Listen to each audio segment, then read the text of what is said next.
When, pen in a hand, I paint the sky. Divya Kumari. Where thought arises, a voice of courage, pure and true. Changing the world with words I brew. A very good morning to all the respected judges present here. I, Divya Kumari, stand before you to recite one poem on the topic The Land of Life. Even in darkness, a path is found. When hope's soft flame is still around, falling and arising is life's truth art. Every stumble gives strength to the heart.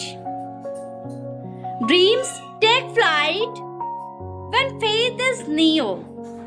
A tiny lamb can choose all fear.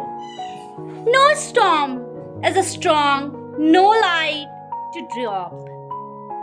A journey, flowing soul, its promises with keep. Thanks for listening me. Thanks for watching. Please don't forget to subscribe, like, and click on the bell icon.